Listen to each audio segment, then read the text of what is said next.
working for you. We now know the name of a man killed in a motorcycle crash in Effingham County yesterday. Good evening. You're watching WJCL News at 6. I'm Larry Sproul. Rob Macko has the night off. And that's our top story tonight. Effingham deputies say 28-year-old Frank Lewis was the driver. He is from Guyton. It happened around 1 o'clock Saturday morning when Lewis lost control and hit a tree. He was driving north on McCall Road towards Blue Jay Road. Effingham County officers told WJCL the driver was riding at a high speed and was ejected from the motorcycle. He was pronounced dead at the scene. The name of the victim has been released. Again, his name is 28-year-old Frank Lewis. That investigation is still under investigation. A Georgia teen drowned early Sunday morning playing a game with friends at Lake Altoona. In the game, one person sits in a shopping cart and is pushed into the water. The shopping cart is usually tied to a pole, but in this case, it was tied to the victim, identified as Chance Werner. Police say Werner was pulled into the water along with the shopping cart and did not resurface. The 18-year-old had just graduated from high school yesterday. A fun Memorial Day weekend in the popular coastal South Carolina city took a violent turn. Multiple shootings left 3 people dead and several others hurt in Myrtle Beach. Mark Liverman talked to those witnesses about the terrifying moment when shots rang out. Next thing you know, you just hear pow, somebody shooting, pow, pow, pow, pow, pow. Chaos, panic, and confusion along Ocean Boulevard in Myrtle Beach Saturday night, after separate shootings left 3 people dead and 2 others seriously hurt. This video shot by Jamont Samuel, who says he saw one of the victims run around a corner right after he was shot.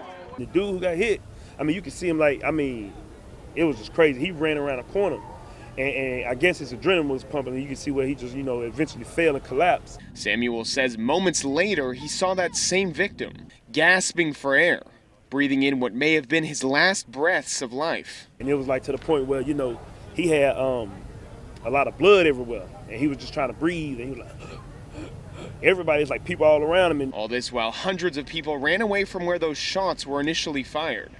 I was scared to death. I just took off and started running. I was scared.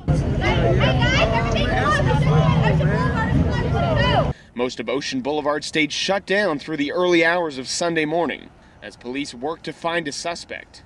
Tragedy a little more than a day away from the end of Atlantic Beach Memorial Bike Week.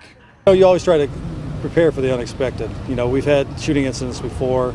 We certainly don't like to see any type of incidents where somebody dies during this event or any event that Myrtle Beach has. Have 3 people in one night is kind of a big thing. We only had 2 homicides for a total last year, so it's something a little unusual.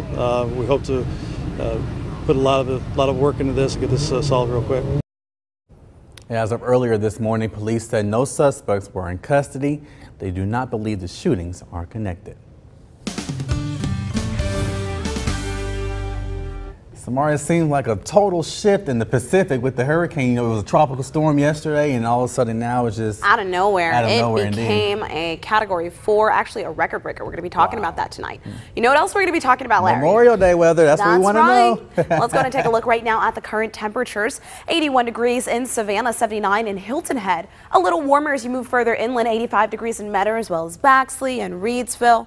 Over in Ridgeland, good evening, you're at 80 degrees. But it's getting pretty active out there. Here's a look at the satellite and radar image right now. We're actually starting to see some major severe thunderstorms popping up under the area. A few counties right now are under a severe thunderstorm warning. Areas like Screven and Effingham. Later on in the show, we're going to zoom into those areas and see who's up next to be impacted. Tonight, temperatures overnight will be 69 degrees, partly cloudy conditions. And in our Storm Tracker weather headlines, you're going to want to stay tuned because we're going to take a look at your Memorial Day forecast as well as our first named hurricane of the season. For now, back to you, Larry. All right, thanks, Samara. Local church is honoring those who enforce the law. First African Baptist Church recognized all law enforcement agencies throughout Savannah and Chatham County. WJCL's Chelsea McDonald was at the ceremony. Sunday morning, after Reverend Thurman Tillman of First African Baptist Church greeted, sang, and praised, he began to preach. But if somebody was breaking into your house, somebody was robbing you,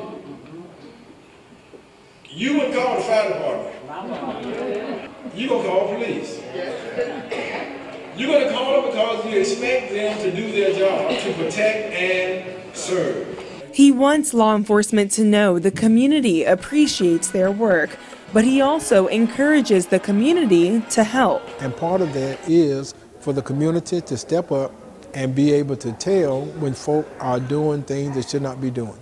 There are so many crimes, so many murders that need to be solved, and folk need to talk about what they know. Sheriff Deputy Bobby Jones agrees. A lot of things that happen or get a lot of the crimes solved is by the people in the community, so it means a great deal. That's why Deputy Jones and other law enforcement agencies welcome the opportunity to speak to members of the church. They're able to, as far as express, as far as any concerns that they may have, is get us a chance for us to be one-on-one and for us to talk and know that we are open and we're here to listen. Reverend Tillman also wants everyone to get to know those who patrol in their neighborhoods, but to remember that law enforcement officers and deputies are still human.